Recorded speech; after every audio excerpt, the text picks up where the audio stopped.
আজকে কোম্পানিগঞ্জে যারা করোনা প্রাদুর্ভাবে প্রথম থেকে করোনা যোদ্ধা হিসেবে এখানে দায়িত্ব পালন করেছে, ডাক্তার সেলিম সাহেবের নেতৃত্বে আজকে তাদেরকে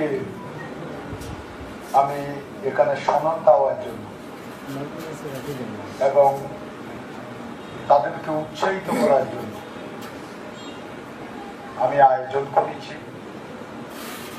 কিন্তু দুঃখজনক হলেও সত্য, আমাকে প্রথম থেকে একটু উদ্যোগ করি, আপনাদের হয়তো কষ্ট হবে, এই জন্য ক্ষমা চেয়ে দিচ্ছি। প্রথমেই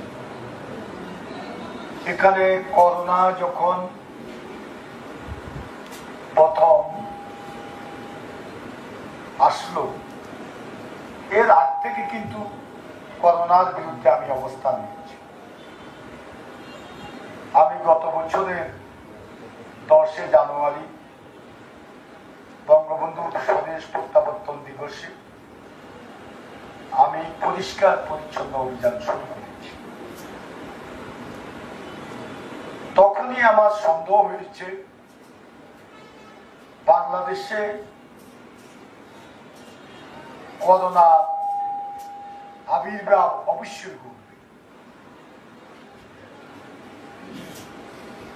তখন এই কথা চিন্তা রেখে আমি কাজ শুরু করেছি। আমি ডাক্তার মোহাম্মদ সেলিম সাহেবের পরামর্শ নিয়েই সব কাজ করেছি।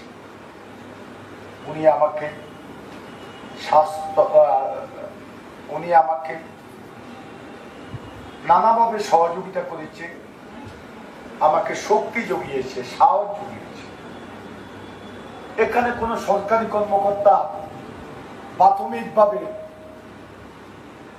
করোনা যখন এখানে প্রথম আসলো, করোনা রোগী যখন পাওয়া গেল, তখন আমরা সিদ্ধান্ত নিয়েছি প্রাতিষ্ঠানিক কোয়ারেন্টাইন। আমাকে একটা ব্যক্তি আর আপনারা সহযোগিতা করেছে, একটা ব্যক্তি হচ্ছে ডাক্তার সেলিম সাহেব আর আপনারা সহযোগিতা। আমাদের তখনকার ইউনো শুধু একদিন গিয়া ঘুরে এসেছে, এরপরে আর কেউ যাবে। উনি প্রতিদিন আপনাদেরকে নিয়ে আপনারা একজন সারাদিনও পরিশ্রম করছে বা ভোকেশন ওয়ারি আপনারা পরিশ্রম করেছে, সেই প্রাতিষ্ঠানিক ওয়ারি সেটার ব্যয়ভার সম্পূর্ণ আমি বহন করি। আমি এই করোনার প্রাদুর্ভাবের প্রথম দিকে আমি এই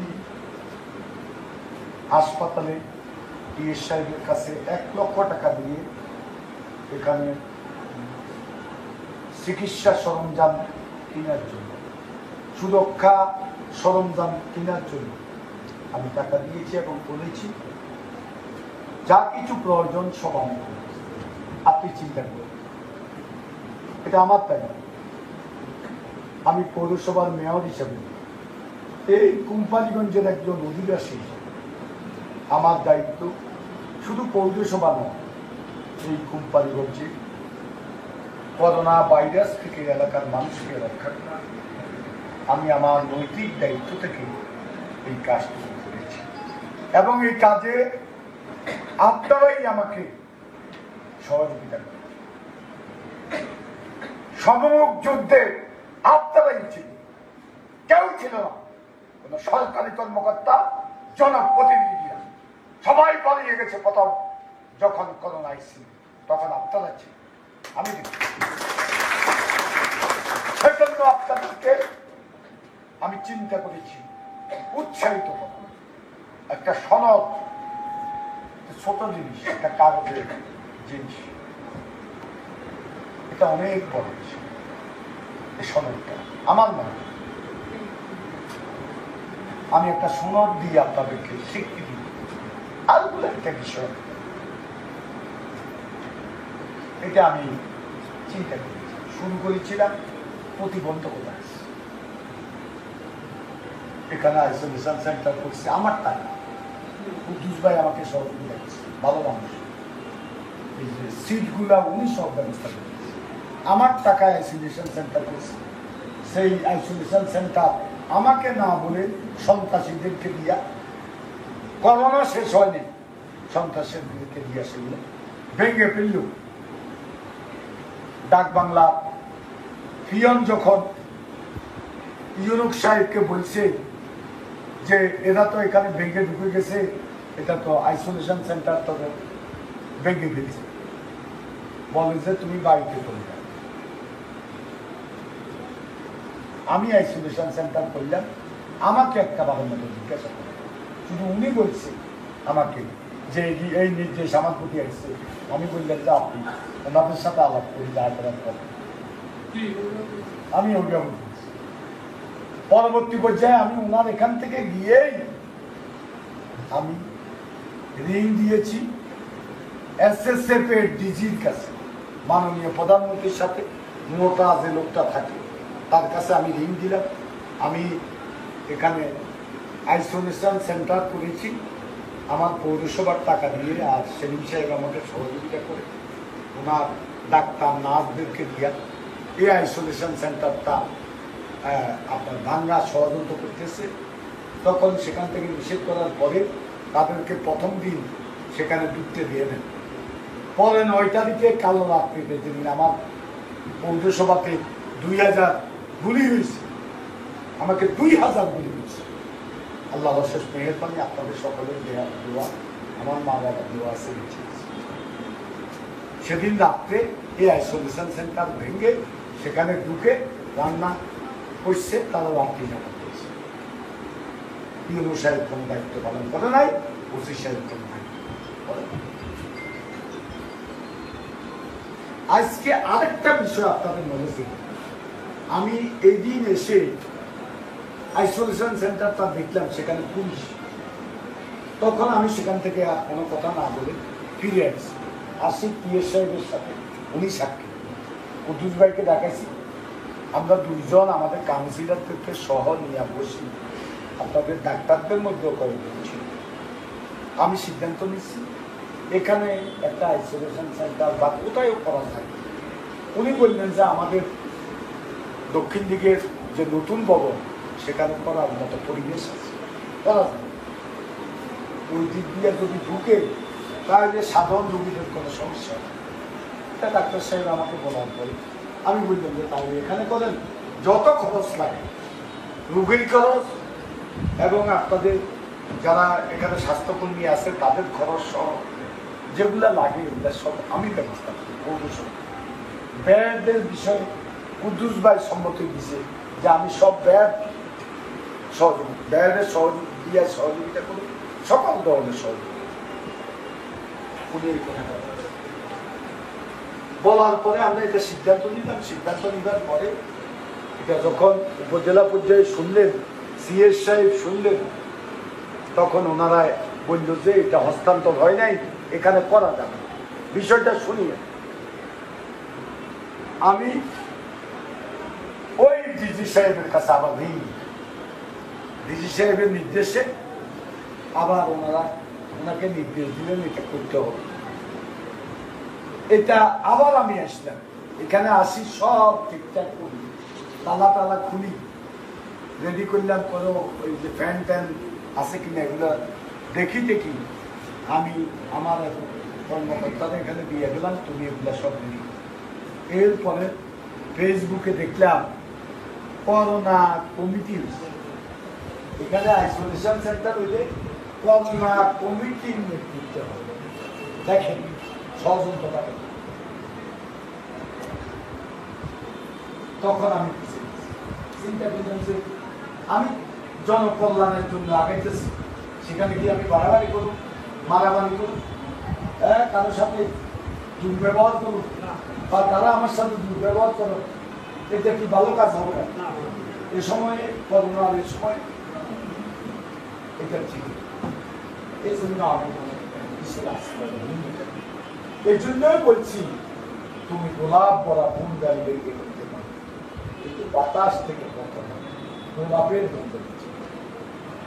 যে যখন যেটা করে সেটা যত ষড়যন্ত্র চক্রান্ত হোক, সেটার প্রতিফলন একদিন ঘটবে ঘটবে।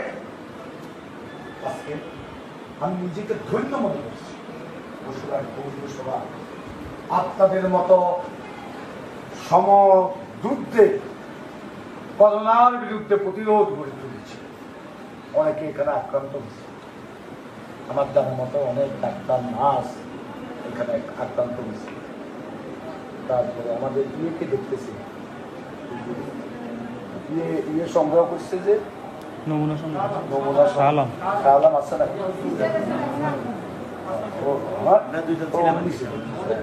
সেটা সবসময় আমার সাথে যোগাযোগ করতে। আর শাহ আলমের সাথে আমি ডেলি ওনাদের না পাইলে শাহ আলমের সাথে ডেলি করি।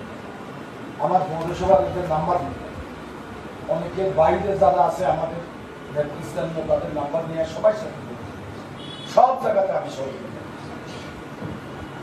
এখনো করতেছি। গত তারিখে একটা আমার থেকে মনে হয়েছে আমি ওনাকে নিয়ে তার চিকিৎসা করতে গেছি। আরো 2-3 জন আছে, এদের চিকিৎসা আমি তো বাইরে ব্যবস্থা করতেছি। আমি এটা সলিউশন সেন্টার কে করলেও কারা করবে এটা আমার জানার বিষয়, কর্তব্যের বিষয়। আমি আপনাদের পাশে আসি, যদি আপনারা মনে করেন আমার কোনো সহযোগিতা করার দরকার, সেদিন সাহেবকে বলবেন, অত্যন্ত ভালো মানুষ, সৎ মানুষ, একটু সহজ সরল, ব্যাগের ফটো ব্যাগ আইলে ব্যাগের ফটো সাতটারে ফটো দিয়ে, তাহলে মানুষের ভক্তিগণ দিব আমি এটা গেল সাতটারে দিয়ে ফটো। এত সদন চলত আর একটু শক্ত সব গুণ আপনার আছে। আপনি করোনার সময় যে কাজ করছেন কেউ করে আমাদের সাইটেও বেশি কাজ করছে। উপজেলার একটা ইউনো একদিন বাড়ি দিয়েছে করোনা রোগীদের পাশে, আপনি যেটা আছে সাহস নিয়ে গেছে, করোনা রোগীদের কাছে গেছে, 2-1 গেছে আপনার 50 জন দূরে থাকতে, আপনি গেছেন পাশে, আপনি পাশে গেছেন, প্রত্যেকটা করোনা রোগীর কাছে গেছেন। আমরাও যাই, আমি মিথ্যা কথা বলতে পারি, আমিও নিচে আছি, কাছে গেছি, কিন্তু পাশাপাশি কাছাকাছি নেন, দূরে ছিল। উনি কাছাকাছি গিয়ে চিকিৎসা করেছে, আল্লাহ ওনাকে ভালো লাগছে। এখন আমি ওনার সুস্বাস্থ্য দীর্ঘায়ু কামনা, এই করোনাকালীন সময় আল্লাহ আমাদের এখানে ওনাকে, উনি যাতে থাকতে পারে, এটা আমি যতদিন আছি আমি চেষ্টা করি, আমার সাধ্য সীমা নেই, আমার সাধ্য সামর্থ্যের ভিতর যদি থাকে উনি থাকবেন এখানে। করোনাকালীন সময়টা উনি আমাদের জন্য সেবা দিয়ে যাবেন, এই বিশ্বাস আমার আছে। আজকে আপনাদেরকে কষ্ট দিয়েছি, আমার পৌরসভায় আয়োজনটা করেছি আরো ভালোভাবে, আমার দর্শক রাখতাম, সেখানে দর্শকেরা থাকতো, আপনাদের প্রতি যে সম্মান দেখাচ্ছে তারা দেখতো, সেই সুযোগটা আমাকে দেয় না। গতকালকে জেলা প্রশাসন থেকে নিষিদ্ধ করেছে, সেই জন্য এই ছোট্ট পরিসরে আপনাদেরকে এই অনুষ্ঠানের আয়োজন করেছি, এই জন্য কষ্ট লাগছে। তারপরেও আপনারা কষ্ট করে এসেছেন, আপনারা, আমি আশা করি আপনারা যে মহান ব্রত নিয়ে আজকে কাজ করছে, এটা হল সেরা ব্রত, সবচেয়ে বড় সেবা মানুষ ডাক্তারদের থেকে পায়। একটা মানুষ যখন মৃত্যুর মুখোমুখি দাঁড়ায়, তখন তার উপরে আল্লাহ আর ডাক্তারের দিকে তাকিয়ে থাকে, এদিকে তাকান ছাড়া তার কোনো উপায় নাই। আত্মীয় স্বজন, পাড়া প্রতিবেশী কেউ নেই, তখন তাকে আল্লাহ ডাকে, ঠিক না? শুনেন, আজকে আমাদের দেশে একটু বলি, আবার কোনো আপনাদের আমাদের দেশের স্বাস্থ্য ব্যবস্থা খারাপ কেন? আমি গতকালকে লাইভ, আমার যারা দেখছেন তারা একটু আমি লাইভ আমাদের রথী মহারথীরা যখন যারা ক্ষমতায় আসে ওনারা চিকিৎসা কোথায় করে? মাউন্ট এলিজাবেথ আমার ভাই চিকিৎসার জন্য, আমার স্ত্রী চিকিৎসার জন্য গিয়েছি। বাংলাদেশের সমস্ত দলের নেতা সেখানে। আরেকটা কি আছে ওই ব্যাংককে কি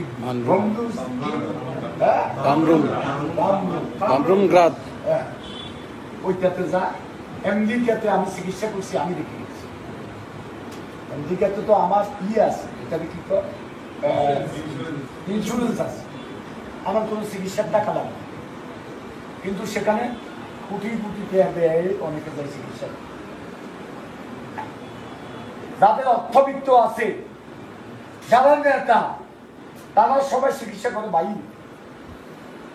আমাদের দেশের চিকিৎসা ব্যবস্থার অধপতনের কারণ হচ্ছে এটা। আর বাংলাদেশে চিকিৎসা ক্ষেত্রে প্রতি বছর সব সরকারের আমলে যে বরাদ্দ, এই বরাদ্দ আমার মতে এটা সঠিক সিদ্ধান্ত নয়। স্বাস্থ্য ব্যবস্থাকে এই বরাদ্দের কারণে ধ্বংস করে দিচ্ছে, ধ্বংস করে দিয়েছে। এখানে একটা ইয়ে নেই, কি তো আইসিইউ নেই। একটা রুগী শেষ মুহূর্তে যে তাকে একটু এই যে এখানে একটু স্টেবল করার যে কিছু ব্যবস্থা থাকে, সে ব্যবস্থা এখানে নাই। প্রাথমিক চিকিৎসাটাও দেওয়ার ব্যবস্থা এখানে নেই। একটা থানা উপজেলা হেডকোয়ার্টারে হাসপাতাল এই অবস্থা চলছে। চিকিৎসা ব্যবস্থার প্রতি কারো কোনো নজর। এবারে জননেত্রী শেখ হাসিনার কারণে করোনাকালীন সময়ে আমরা কিছুটা স্বস্তি পেয়েছি। এটা শেখ হাসিনার কারণে। আর সব চোর, এরা সব ধান্দাবাজি করছে, এটা হইল সত্য। আমাদের দেশের নেতারা সব বিদেশে। মালয়েশিয়ার প্রধানমন্ত্রী ডক্টর মাহাতির মাহমুদ কি কইছে? অসুস্থ হয়েছে, আমার দেশে হাসপাতাল নির্মাণ করে আমরা এখানে চিকিৎসা বলছেন। আমরা ডাক্তাররা আমার চাইতে আরো মনে হয় ভালো জানি এ বিষয়ে। আর আমরা মাউন্ট এলিজাবেথ প্রত্যেকটা গলিতে বাংলাদেশের লোক, প্রত্যেকটা গলিতে বাংলাদেশের লোক। আমি তো দীর্ঘদিন ছিলাম বাইরের অসুস্থতা। মাউন্ট এলিজাবেথ, হ্যাঁ, আমি আমার ওয়াইফের হেপাটাইটিস বি পজিটিভ, এটা চিকিৎসা তো নাই। কেরিয়ার আপনার ডাক্তাররা ভালো পাবেন, উনি ভালো পাবেন, উনি জানেন কেরিয়ার।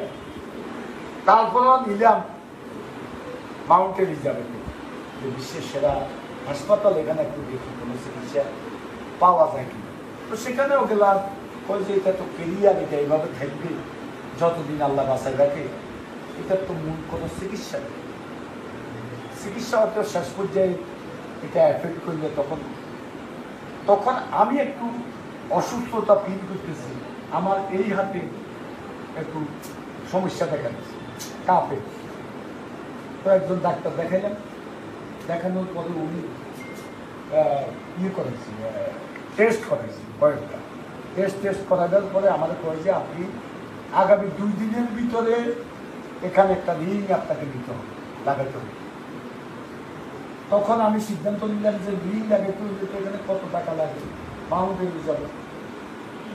আমার সাথে যারা আসছিল এটা কয়ে যে কত টাকা লাগে আপনার দরকার,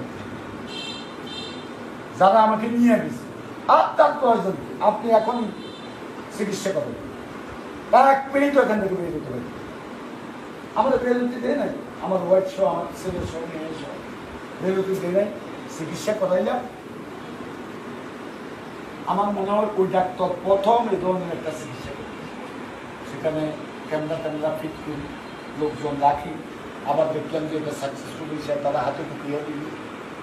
সকালবেলা বিল 19 বেলা গেছি, বাংলাদেশি টাকা 37 লক্ষ টাকা। আমি লাগেছে 2 কোটি টাকা। এটা কি আমার পক্ষে সম্ভব? 36 লক্ষ টাকা। পরে এরা কয় যে এটা আমরা ব্যবস্থা করতেছি, আপনি অস্ত্র দিন,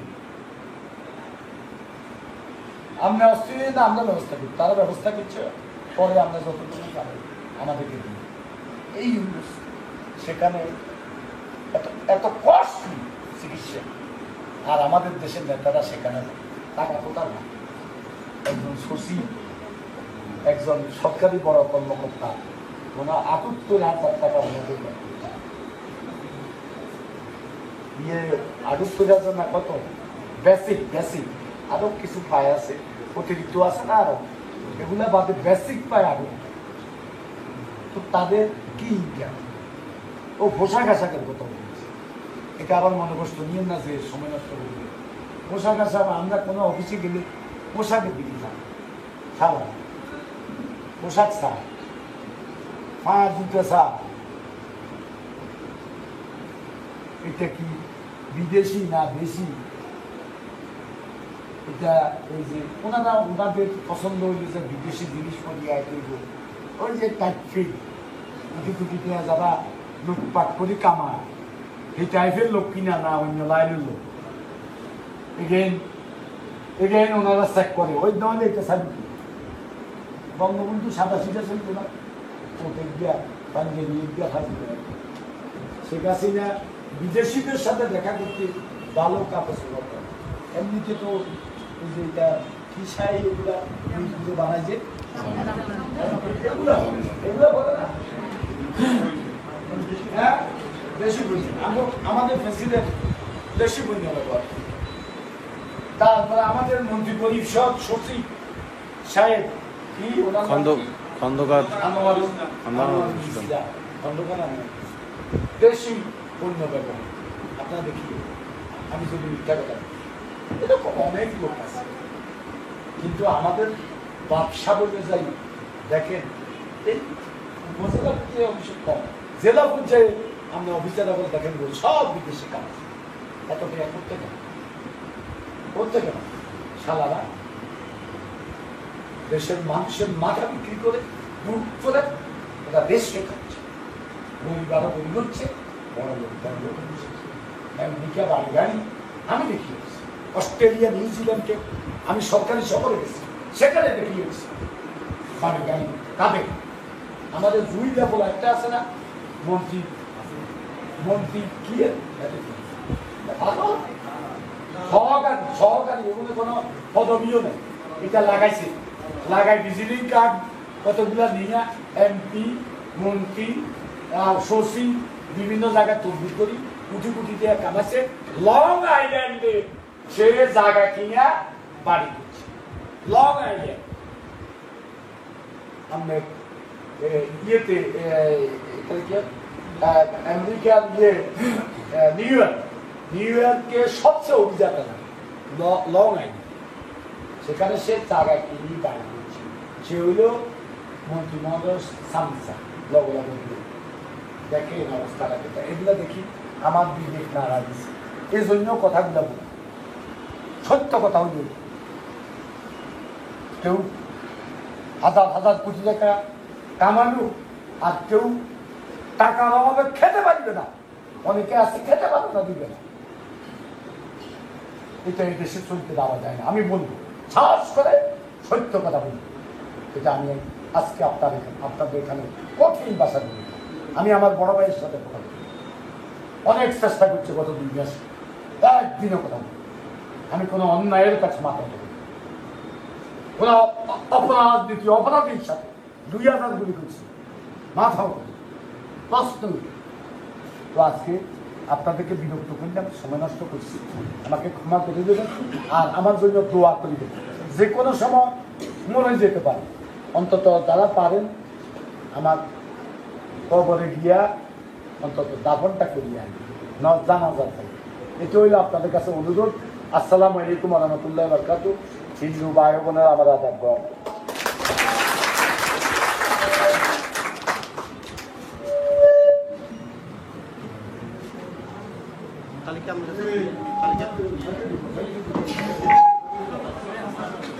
বন্ধ করে দেবে, মাইক বন্ধ করে দেবে।